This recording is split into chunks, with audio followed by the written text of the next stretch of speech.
Channel. তোমরা দেখতে পাচ্ছ এই যে ব্লগস এন্ড কিচেন।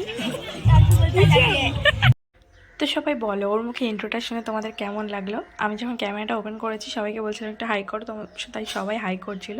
ওটা একটা কাকা হয়, এটা তোমাদের দাদা দেখেছো, চুলদাড়ি না কেটে পুরো ভূত হয়েছে, ঠিক আছে। তো এ পাশে দেখো এটা একটা ননদ হয়, আর ওটা হচ্ছে জেঠিমা, মানে এই পুচকুটার মা আর আমার জেঠিমা। তো আমরা এসেছিলাম একটা বিয়েবাড়ির অনুষ্ঠানে, আমাদের পাশের বাড়ি, তারই মেনু তোমাদের সাথে আমি শেয়ার করলাম। তো প্রথমে দেখো দিয়েছিল ডাল, আলু ভাজা আর লেবু, ঠিক আছে। তারপরে এসেছিলো কাতলা মাছ। কাতলা মাছের কিছু একটা রেসিপি ছিল, আমার ঠিক খেয়াল নেই। রান্নাবান্না সব খুবই সুন্দর হয়েছিল, মাছটাও খুব টেস্টি ছিল। তারপরে এসেছিলো স্যালাড, যেটা আমি খুবই ভালোবাসি। তো স্যালাড দেওয়ার পরে এসেছিলো চিকেন। চিকেনটাও খুব সফট এবং জুসি ছিল এবং খুব টেস্টিও ছিল। চিকেন দেওয়ার পরে তো তারপরে এসেছিলো চাটনি আর পাঁপড়, ঠিক আছে। সবার থালা প্রায় পরিষ্কার দেখতে পাচ্ছ, শুধু আমার থালাটাই ভর্তি, কারণ আমি কিছুই খেয়ে শেষ করতে পারিনি।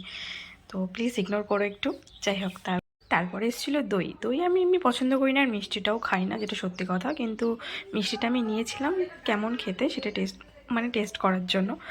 আর তোমাদের দাদার থালায় দেখলে কতগুলো মিষ্টি দিয়েছিল, সবার থালায় তুলে দিয়েছিল। তো লাস্টেই পুচকুটা ডান্সটা এনজয় করো। ভিডিওটা কেমন লাগলো সবাই জানিও, ভালো লাগলে